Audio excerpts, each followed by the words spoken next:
Elle s'appelait Émilie, lui Thomas.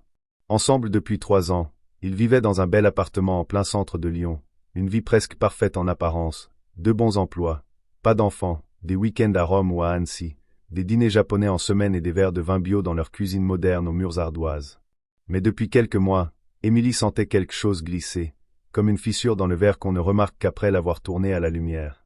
Thomas rentrait tard sans raison valable, laissait son téléphone constamment en silencieux, et s'absentait certains soirs avec des excuses vagues, du genre « réunion tardive avec un client important » « je dois aider Jules à déménager son canapé ». Elle voulait lui faire confiance, elle se disait que c'était peut-être dans sa tête, que le travail pouvait effectivement être prenant, mais les regards évités, les silences trop longs au dîner, et les absences physiques, mais surtout mentales, avaient fini par transformer le doute en obsession. Et un soir, ce fameux soir, alors qu'il lui annonça qu'il avait une soirée entre collègues dans un quartier industriel de la ville, elle décida de le suivre. Pas par jalousie exactement, mais par besoin de savoir. De respirer à nouveau. De vérifier qu'elle n'était pas folle. Alors elle attendit qu'il parte, enfila un long manteau beige, attacha ses cheveux en chignon lâche, et appela un VTC pour le suivre à distance.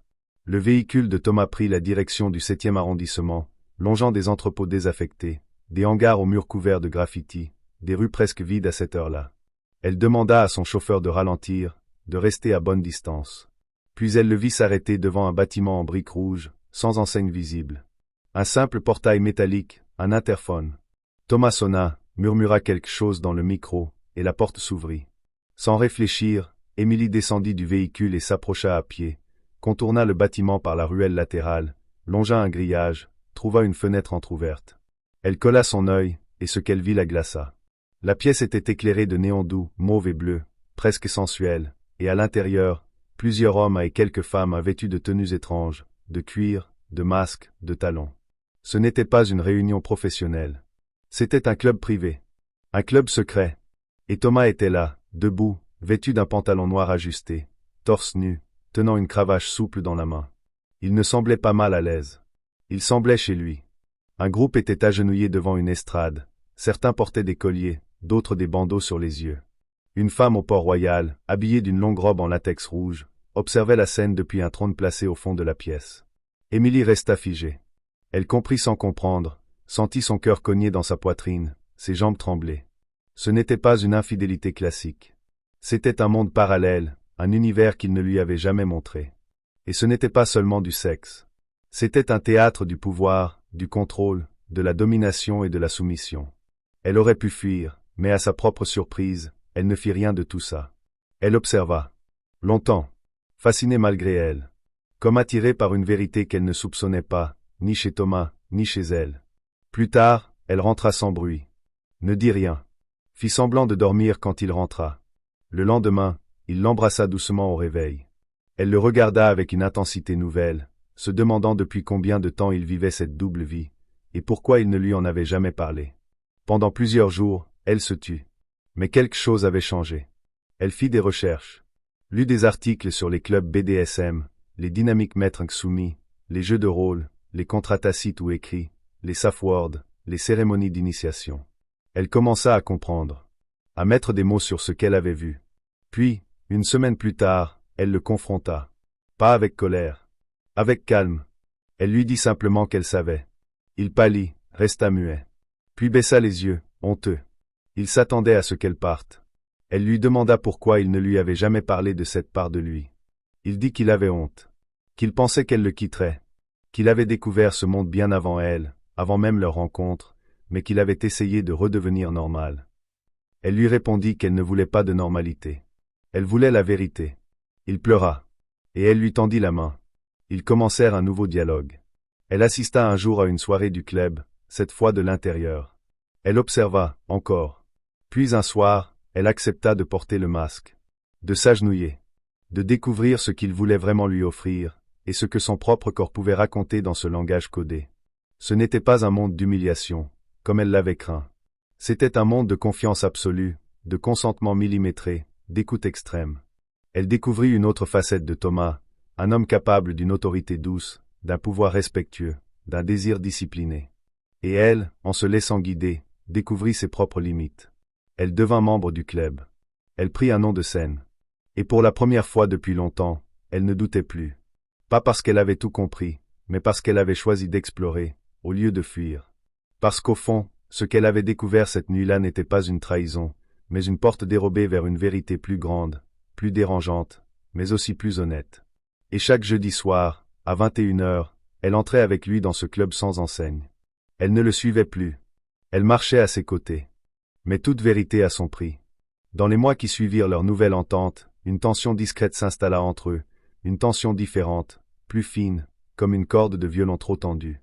Ils partageaient désormais tout, même leurs ténèbres, même leurs fantasmes enfouis. Mais ce nouveau pacte, aussi excitant qu'il fût, éveillait en Émilie des contradictions profondes.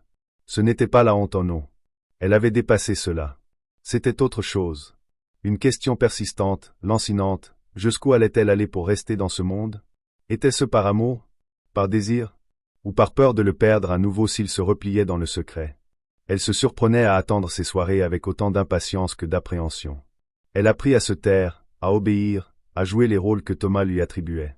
Et pourtant, un soir, en pleine séance, elle leva les yeux vers lui et ne reconnut plus son regard. Ce n'était pas le Thomas qu'elle avait connu. C'était un autre.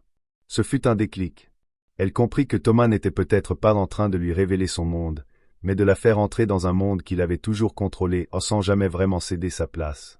Et elle, dans tout cela, était-elle libre ou simplement conquise? Dominée au nom de l'amour, elle commença à poser des limites, à dire non, à exiger que leur jeu ne déborde pas sur leur vie quotidienne. Mais Thomas, doucement, résista. Il préférait quand elle ne décidait pas, quand elle se taisait, quand elle suivait. Les tensions réapparurent. Pas dans les cris, mais dans les silences. Les gestes mécaniques. Les regards fuyants. Et puis il y eut cette soirée particulière, un jeudi d'automne, humide et froid.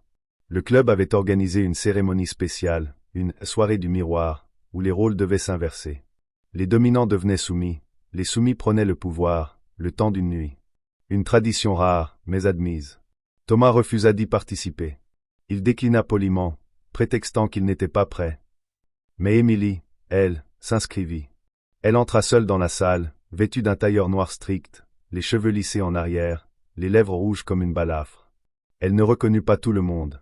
Certains étaient méconnaissables dans leur nouveau rôle. Ce fut pour elle une révélation. Elle prit la parole. Elle guida. Elle observa des hommes trembler sous ses ordres. Elle sentit en elle une force nouvelle, non pas celle de l'ego ou de la vengeance, mais une souveraineté silencieuse. Et là, au fond de la salle, elle vit Thomas, debout, figé. Il l'avait suivie sans prévenir. Il la regardait avec un mélange de fascination et de peur. Il comprenait. Elle aussi avait un pouvoir. Elle pouvait diriger. Être regardée. Désirer autrement. Ce soir-là, ils ne se parlèrent pas en rentrant. Chacun dormit de son côté du lit, sans un mot. Mais au petit matin, Émilie fit ses valises.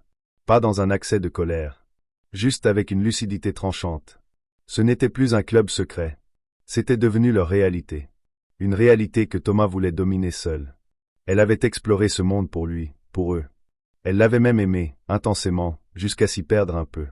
Mais elle comprenait à présent que le pouvoir n'est jamais vraiment partagé quand l'autre le refuse.